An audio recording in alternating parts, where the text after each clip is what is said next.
ugly. Check Rajvi if આવે છે આવે છે. Again. check if it's recorded. ફોનમાં શું મૂકે નીચે? Nah, I forgot if it's ઉતાર ને તાજો વિડિયો ઉતાર ને. it's okay. હજુ ઉપર જાય. Mama, I want to climb. How? I want that. I want to climb. જોઈ કેટલું ડિસ્ટન્સ.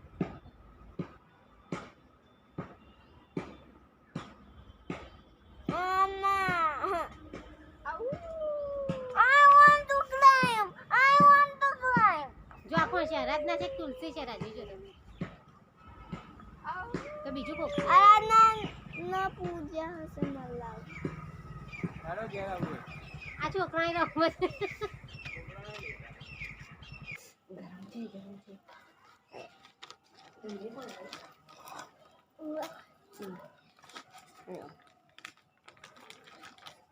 એના લસણના છોણા લેવાય લસણના છોણા. The skin. હા લસણની સ્કીન ચાલે. Oh. Guys, this is the Ayurvedic. Ito daw yung gamot ng ubo at sipon. Pauusukan. We have the smoke version here. But we have these kinds of seeds. They called it ajmo. Ayan, ajmo. Yan yung nilalagay namin dun sa ulam din pag ano, yung tawag nito yung stuffed stuffed eggplant, stuffed ladyfinger. So, ilalagay lang siya dyan. And yun. Yung smoke niya, ayan. Si pare kasi sinisipon. And, pare, best, sit down. Ayun. Yung, may patient is standing on there.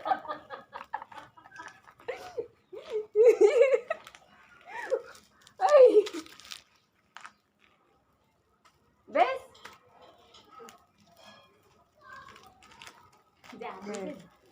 So, yung usok sa kanya dapat.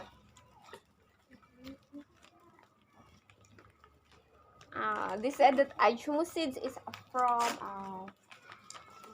oregano, another kind of oregano. Wala naman siyang lagnat. Bigla lang sipon. Naglaro kasi sa tubig. Ayan. Oy! Nilayasan na ako ng pasyente ko. Bes! Ayan, wala na akong pasyente, guys. Dr. Kwak is here! Next patient, please. Ay! Next patient, please. Dapat usok lang talaga. Ay! Parudo. See, she put more ajmo.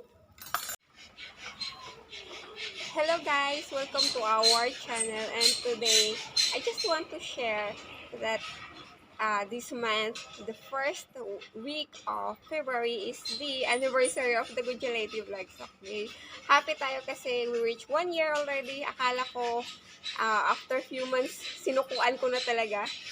I was just encourage my friends to continue the vlogging. Kasi medyo na-stress ako nun. Medyo nagkakasakit kasi mga tao. And parang feeling ko wala na talagang nanonood. And people slowly, some people are watching and appreciating my vlog. So, ayan, naka-reach na tayo ng 1 year. And another sharing is the vlog started really in this place. Exactly this place. Except na yung henna ay kinalbo. There was some insects already and nagkakasakit na yung ibang halaman. Kaya siya, pinutol siya ng ganito. Hindi siya totaling tinanggal kasi nga, kailangan yun ng biyanan ko. She's still, yes. Our first vlog is our homemade hair color. Sa mga hindi nakapanood kung paano ginawa ang homemade hair color, na the ingredients is just found here in our garden. You can check on my that was my very first vlog. Just check guys.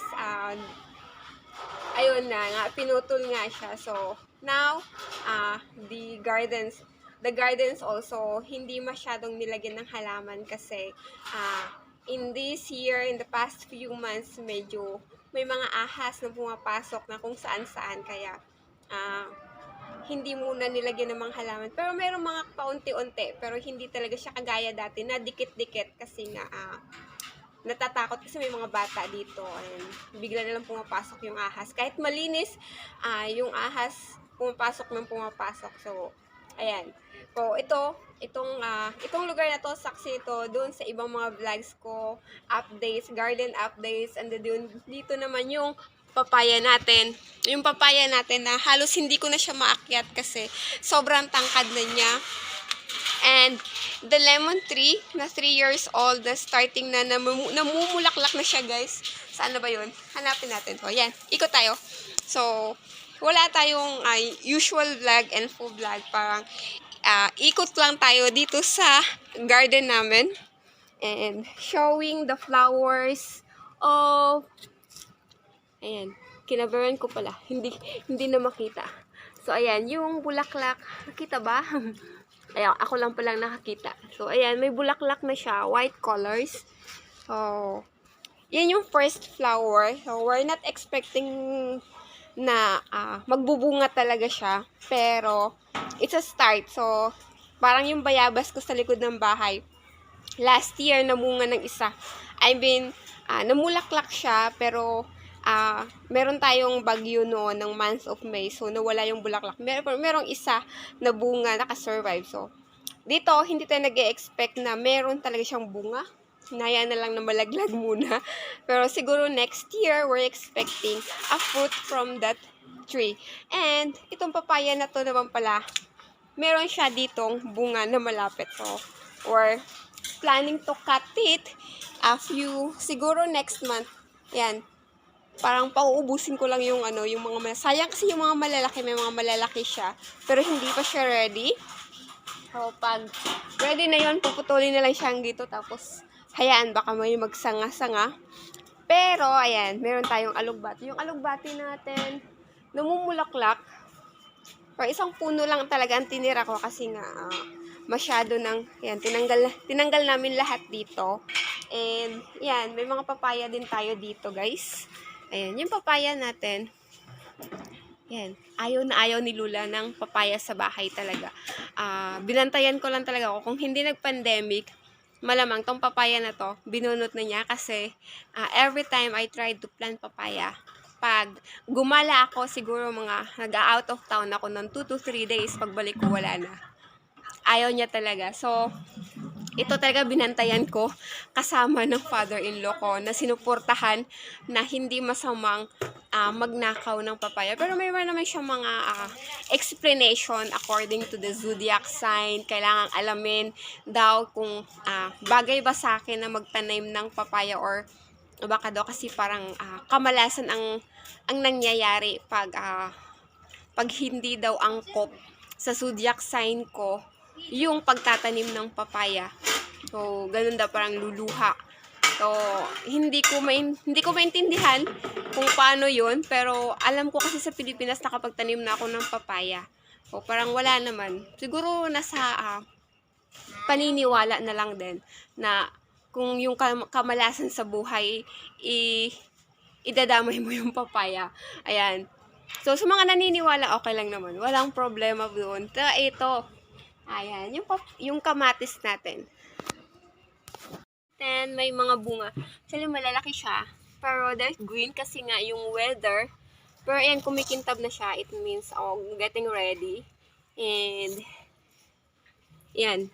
Medyo, wala na yung grass. Kasi nga, may maraming tumubo. May mga tinatanim ako dito. Pero, tinanggal ko na talaga siya because of the snake. Kasi, dyan lang sa kabila, yung dumaan yung malaking cobra. So, ayan. Ano pa nga ba? So, ayan yung henna natin. Yung henna natin, pwede pa rin i-harvest. Ayan, kakatrim ko lang talaga niyan bago ako mag-video. Nakakahiya naman na hindi siya magandang tingnan. And, ito yun guys, yung mint natin, ang kapal na. Pwede na siyang ibenta, pero pinamimigay ko talaga. The mints, the mint are, pwede siyang ibabad sa tubig. So, mint water. Masarap siya. And the aloe vera is there. Anyways, I'm using also aloe vera for my hair. And here, the purple tulsi. Purple tulsi is called the holy basil here. Kasama to sa mga prayers nila. But it's healthy daw pag kumain ka ng basil, holy basil every day. Tapos, ayan. Yung atis natin, yan, mas matangkad na sa akin. Hindi ko alam kung kailan mamumunga. Ilang taon ba, guys, bago mamunga ang kamatis? Yung tanglad ko, yung natabunan kasi siya, kaya trinim ko yung gumamela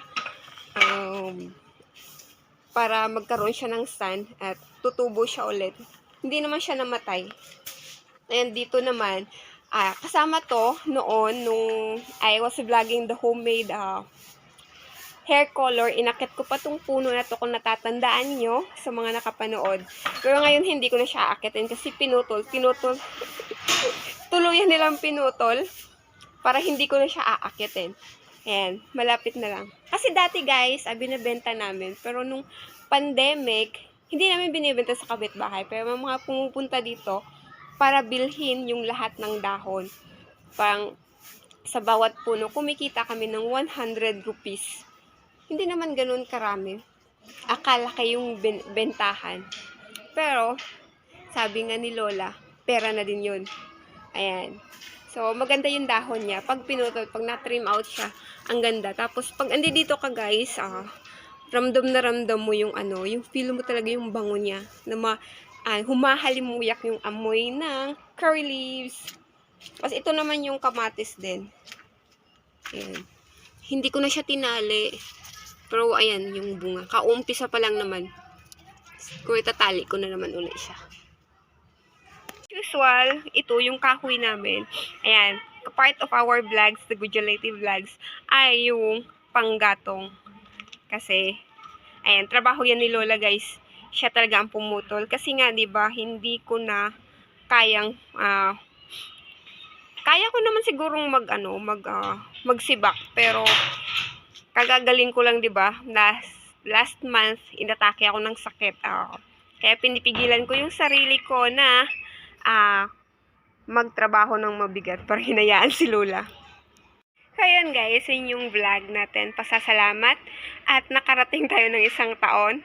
Hindi ko alam kung, kala ko may ahas. O yun, may dumaan kasing squirrel. So, ayun guys, I just want to really thankful for all the supports from the start.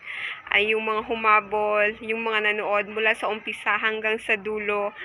The full support of you guys. Maraming salamat at umabot talaga ng 1 taon. Hindi ko talaga akalain na matatagalan ko to. Kasi nga, after 3 months of vlogging, February, March, April, after that, sinabi ko na parang gusto ko nang itigil kasi parang hindi ko na alam kung anong gagawin ko. Parang nawawalan ako sa focus. Kasi gusto ko nga info vlog or tour vlog, pero dun nga yung pandemic kasi yung parang nag-hold sa atin para lumabas. Tapos na siya, second wave. Yun yung second wave na may mga nahawaan na dito kagaya ng mother-in-law ko. So, yun yung sabi ko, parang itigil ko na. Tapos, yung mga friends ko, sabi, wag mo itigil, just go on. Kung ano mang meron, yun na lang i-vlog. Sa bahay na lang daw. Tapos, this year naman, sabi ko nga, parang iba na. Kasi nga, hindi na kasama yung asawa ko. Hindi na ako sinasamahan sa mga vlogs kasi nga, naging busy. Parang, wala na siyang oras para i-tour tayo sa mga farm. Pero we'll try to find out how to make his schedule kasi naninibago pa lang naman din siya. So, yun na lang muna guys. Thank you lahat. Thank you ulit. Ayan, puro pasasalamat. Thank you sa lahat ng mga sumuporta. And sa mga hindi mga nakapanood, meron tayo doon na. Just check my videos guys about the homemade. Meron din dito sa mga kusina. Lahat ng mga homemade na nandito. Yung ghee natin, yung mga pagkain na ginagawa. Dito sa kusina na gamit ang panggatong. So, again guys, thank you for watching. Thank you for supporting. God bless us all. Makakaraos din tayo. Till next time, and bye!